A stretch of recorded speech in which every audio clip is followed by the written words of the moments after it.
जय हिंद। आप सभी का फिर से स्वागत है फोर क्रिएटिव स्टडीज के एक नए एपिसोड में। आज के इस एपिसोड में हम लोग देखेंगे BHIC 134 के लिए most important question with answer, जो आने वाले एग्जाम की दृष्टिकोण से काफ़ी ज़्यादा महत्वपूर्ण होने वाली है। हालांकि BHIC 134 की सारे के सारे सिलेबस कंप्लीट करवा रखा है और इसका एक प्लेलिस्ट भी बना दिया गया BHIC 134 के नेम से। प्लेलिस्ट का लिंक आपको डिस्क्रिप्शन बॉक्स में और कमेंट बॉक्स में पिन किया हुआ सबसे ऊपर मिल जाएगा। आप उस लिंक पर क्लिक करने के बाद आसानी तरीके से सारे के सारे क्लासेस कर सकते हैं और उससे कंप्लीट हो जाएगा आपका सारे के सारे सिलेबस। ठीक है, तो आज हम लोग ऐसे क्वेश्चन को देखेंगे जो एग्जाम की दृष्टिकोण से इंपॉर्टेंट भी है और मैंने नहीं कवर करवाया था, आज कवर करवा रहा हूँ ताकि आपके एग्जाम में ऐसे देखने को मिले। ठीक है, तो चलिए, ठीक है, चलिए स्टार्ट करते हैं सेशन को। आज के सेशन में हम लोग देखेंगे उपयोगितावादियों में मुख्य विचार क्या थे, इसके बारे में चर्चा करना है। ये इंपॉर्टेंट है, हो सकता है आपके एग्जाम में पूछा जा सकता है। ठीक है, तो इसको हम लोग देखते हैं क्या होता है उपयोगितावादी के क्या क्या विचार थे, इसके बारे में चर्चा करते हैं।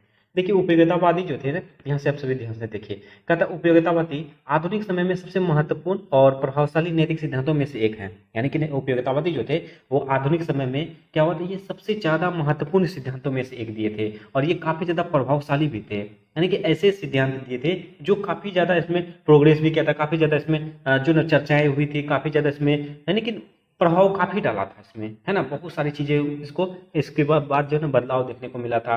और उसी के बाद कहा जाता है कि कई मायनों में यह एस्टोटिक्स के एक दार्शनिक थे जिसका नाम है डेविड ह्यूम्स। ठीक है, एस्टोटिक्स के एक दार्शनिक थे जिसका नाम है डेविड ह्यूम्स। उन्होंने क्या किया था, 18वीं शताब्दी में जो उपयोगितावादी पर एक लेखन का भी दृष्टिकोण किया था। यानी उपयोगितावादी के पर उन्होंने एक लेखन भी लिखा था, ठीक है, दृष्टिकोण भी किया था। लेकिन अंग्रेजी दार्शनिक, ये तो एस्टोटिक्स के थे, और अंग्रेजी दार्शनिक जिसका नाम था जेरमी बेंथम, उन्होंने क्या किया था। और उसके अलावा इसके साथ साथ जो है स्टुअर्ट मिल, ये दोनों को आपको याद रखना, आगे इसमें चर्चा करेंगे हम लोग।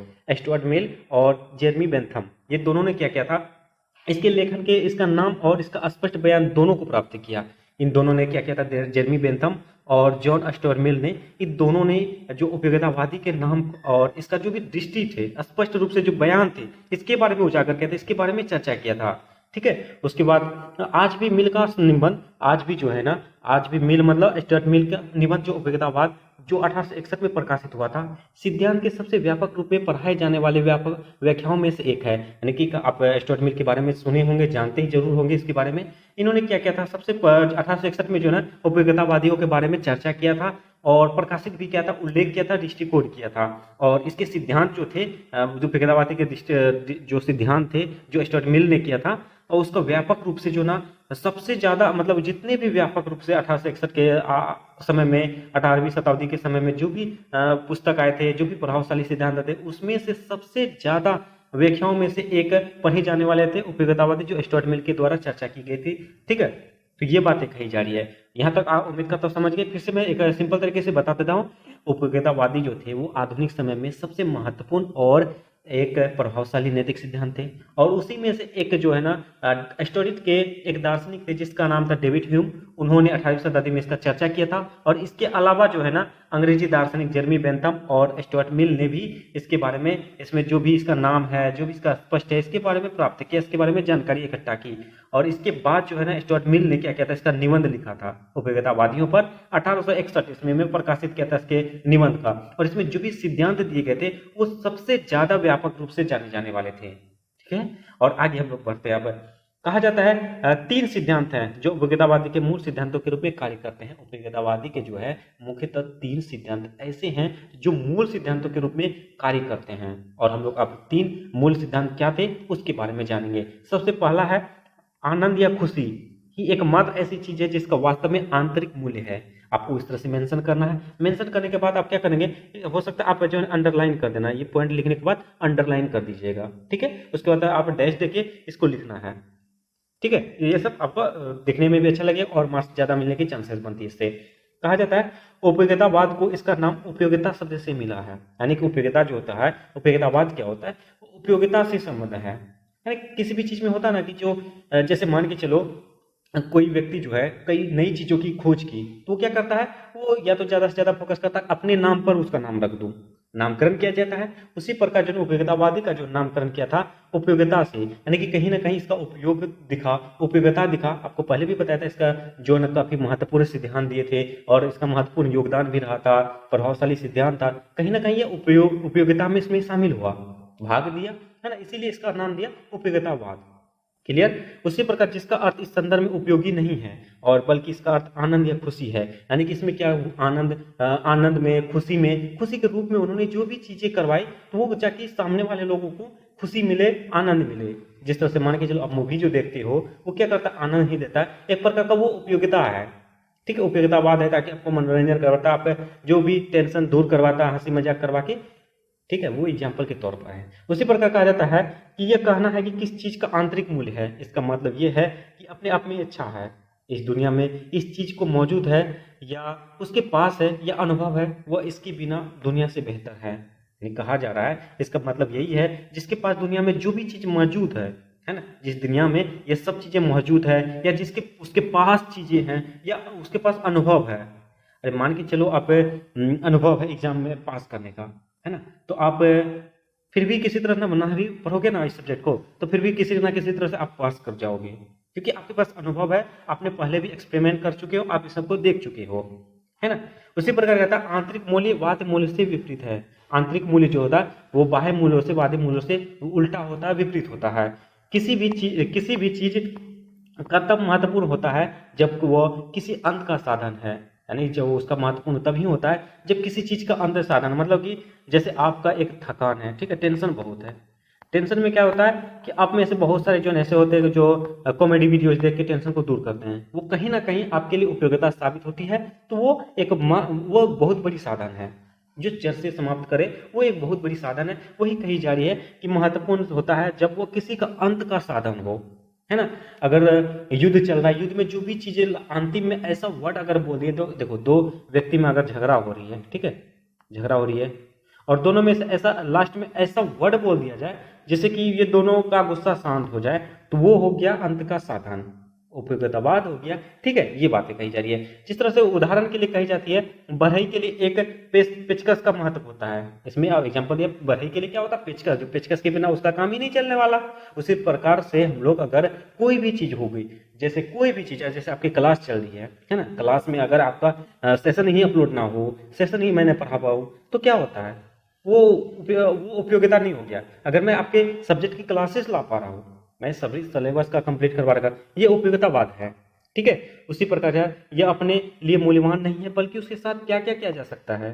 और जब मिल, यानी मिल जो है, स्टर्ट मिल ने यह स्वीकार किया कि हमने अपने खुशी के लिए या खुशी के अलावा कुछ चीजों को महत्व देते हैं।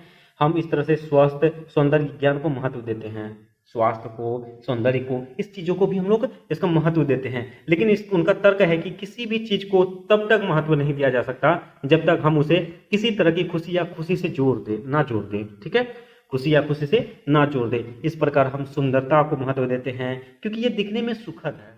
आप में से बहुत सारे ऐसे भी दोस्त होंगे जो जो ज्यादा स्मार्ट है, दिखने में सुंदर है, उसको क्या ज्यादा भाव देते होंगे, हाँ देते, क्योंकि आकर्षण होता है, वो दिखने में अच्छा है और वो कहीं ना कहीं सुखद है ना।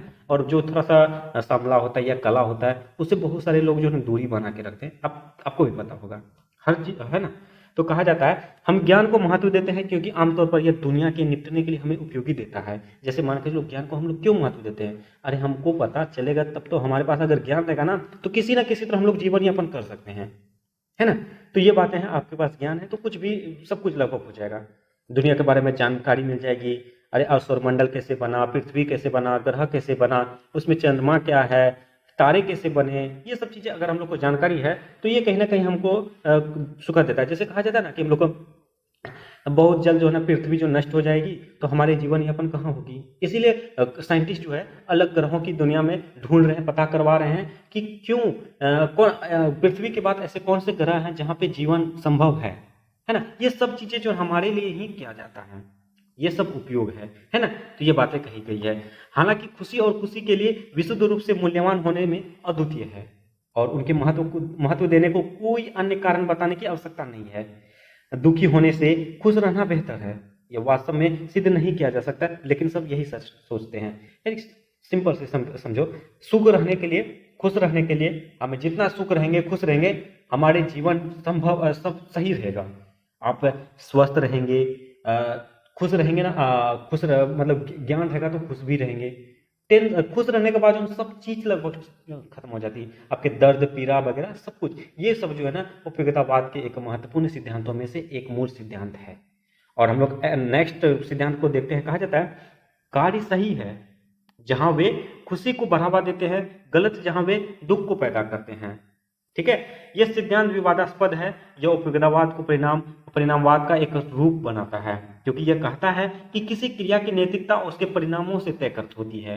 यानी कि कोई भी प्रक्रिया जो है, कोई भी क्रिया जो है, उसके जो नैतिकता के जो परिणाम है, रिजल्ट है, उस पर डिपेंड करता है ना। उसी प्रकार कर्म से प्रभावित लोगों में जितना अधिक सुख उत्पन्न होता है, कर्म उतना ही अच्छा होता है। जितना अधिक सुख प्राप्त होगा, उत्पन्न होगा, कर्म उतना ही अच्छा होगा, बेहतर होगा। और इसलिए सभी चीजें समान हैं। बच्चों के लिए पूरे गिरोह को उपहार देने के लिए एक उपहार देने से बेहतर है। इसी तरह दो लोगों के बीच बचाना एक जान बचाने से बेहतर है। ठीक है, अरे समझ रहे हैं ना, वही बातें कही जा रही है। उसके बाद ये काफी समझदार लग सकता है, लेकिन सिद्धांत विवादास्पद है, क्योंकि बहुत से लोग कहेंगे कि जो किसी क्रिया की नैतिकता तय करता है वो उसके पीछे क्या मकसद है। जो भी प्रतिक्रिया होती है, जो भी क्रिया होती है, वो नैतिकता जो भी तय करता है उसमें क्या होता है, कहीं ना कहीं उसके पीछे कुछ ना कुछ मकसद होता है। आप मान के चलो क्लास ही कर रहे हो तो क्लास कोई मकसद से ही कर रहे हो, या तो आपको जानकारी मिल रही है, या तो आप एग्जाम में पास होने के लिए कर रहे हो, है ना। तो ये कहीं ना कहीं मकसद होती है। उदाहरण के लिए वे कहेंगे कि आप चुनाव में मतदाताओं को अच्छा देखना चाहते हैं, क्योंकि इसलिए यदि आप दान के लिए 1000 देते हैं तो आपकी कार्रवाई इतनी प्रशंसा के योग्य नहीं है जैसे कि करुणा से प्रेरित दान के लिए 50 दिया, या कर्तव्य का भावना। जैसे क्या हुआ, अगर मतदान के समय में होता है ना, आपके घर घर में आकर 2000 5000 दे के चला जाता है। यही अगर मतदान के समय ना देकर, जैसे कोरोना वायरस के समय था, कोई आपदा आ गई, उस समय अगर 50 रुपया का भी मदद मिल जाए ना, वो बहुत बड़ी बात होती है। ठीक है, मतदान के समय में 5000 10,000 उसके कोई मायने नहीं रखता है, लेकिन वो जब समस्या है उसके समय अगर कुछ भी मदद मिल जाए वो बहुत बड़ी बात होती है ना। उसका तीसरा कहा जाता है सभी की खुशी समान रूप से मायने रखती है। ठीक है, जैसे मान के चलो, सिंपल तरीके से मैं समझाता हूँ। एक तो इतना टाइटल ही इतना सिंपल है, आप सिंपल सभी तरीके से भी समझ सकते हो। अगर दो दोस्त हैं, है ना, दो दोस्त है, क्या होता है, नहीं 4-5 दोस्त हैं, है ना। अगर 4-5 दोस्त में अगर 2 दोस्त परीक्षा में पास हो गया, 3 दोस्त फेल हो गया, तो 2 दोस्त जो होता है उनको भी कहीं ना कहीं थोड़ा सा दुख होता है कि अरे यार ये भी पास हो जाता, साथ में रहते, क्या करेंगे, पढ़ाई नहीं किया होगा ये। इसलिए मतलब यही होता है कि सभी की खुशी समान रूप से मायने रखती है। अब ये नहीं है, ये जरूरी नहीं है कि आप सुख हैं तो बस आपका सुख रहना ही सही है।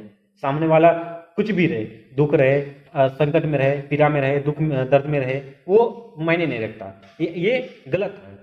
मतलब ये है, कहने का मेरा मतलब ये है कि जो खुशी होती है वो सबके रूप में होनी चाहिए, हर घर खुशी होनी चाहिए, ये होनी चाहिए। ये है उपयोगितावाद का तीसरा मूल सिद्धांत, यानी कि सभी के सभी खुश होने चाहिए। इसमें से ऐसा नहीं है 10 में से 1 खुश हुआ 9 दुख है तो चलेगा, वो नहीं चलेगा, है ना।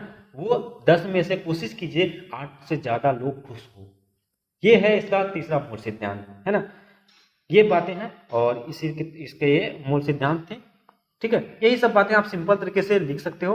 ओके, उसके बाद हम लोग इस तरह से ऐसे बहुत सारे दार्शनिक भी इसी के बारे में चर्चा की। जैसे ऑस्ट्रेलिया दार्शनिक जो है ना, पीटर सिंगर जैसे उपयोगितावादी सभी के साथ समान व्यवहार करने के लिए इस विचार को बहुत गंभीरता से लेते हुए कहा। जैसे मैंने क्या बताया था, आपके दोस्त है ना, दोस्त में से 3 फेल हो गए तो क्या हुआ, दो दोस्त जो पास हुए तो उसको भी दुख होता है, तो उसके साथ व्यवहार अच्छा से व्यवहार करता, भाई इस बार मेहनत कर लेना, पास हो जाना, है ना, बोला जाता है ना। तो यही बातें कही जा रही है। ठीक है, तो समझ रहे हैं ना, तो यही बातें हैं। तो इस तरह से हम लोग उपयोगितावादी के जो 3 सिद्धांत थे उसको हम लोग देख चुके हैं, और ये इंपॉर्टेंट क्वेश्चन है, इसको आप नजरअंदाज नहीं कर सकते हो, है ना। तो इसको जरूर एक बार और हो सके तो रिपीट कर लीजिए, या तो आप समझ गए तो अच्छी बात ही, और क्या, आपका समझना बेहद जरूरी है ना। आप एग्जाम हॉल में अगर क्वेश्चन पूछे तो आप उत्तर देना बेहद जरूरी है, ये जरूरी है। ओके, तो चलिए, और इस तरह से BHS 134 के लगभग सिलेबस कंप्लीट हो चुकी है, और कुछ 1 से 2 सेशन और लाने की कोशिश करूंगा जो एग्जाम की दृष्टिकोण से इंपॉर्टेंट है। ठीक है, और 1-2 सेशन आएगा, और भी आप प्लेलिस्ट चेक करते रहिए, चैनल में जुड़े रहिए हमारे साथ, है ना। तो प्लेलिस्ट में जो भी सेशन डाला हुआ उसको अच्छे से कंप्लीट कीजिए, और उम्मीद करता हूँ कि आपका ये सब्जेक्ट सबसे बेस्ट जाएगा, क्योंकि मेरा जो एक्सपीरियंस है सबसे बेस्ट रहा है, और अब तक के एग्जाम में सबसे बेस्ट स्कोर दिया है FCS ने, वो भी हिस्ट्री सब्जेक्ट तो मेरा बेस्ट सब्जेक्ट है। परफेक्ट, मेरा फेवरेट सब्जेक्ट है ना। अब तक बेस्ट दिए हैं, आगे भी बेस्ट देंगे। तो चलिए आज के सेशन में बस इतना ही रहने देंगे। और एक निवेदन भी है, जो भी इस चैनल में पहली बार आए हैं और चैनल को सब्सक्राइब नहीं किए तो प्लीज चैनल को सब्सक्राइब जरूर कर लीजिए, बेल आइकन को जरूर हिट कीजिए। सेशन अच्छा लगे तो लाइक जरूर कीजिए, कमेंट के माध्यम से जो भी डाउट हो डाउट पूछिए और अपने दोस्तों को भी ज्यादा से ज्यादा शेयर कीजिए। चलिए मिलते हैं नेक्स्ट सेशन में, तब तक के लिए थैंक यू, जय हिंद।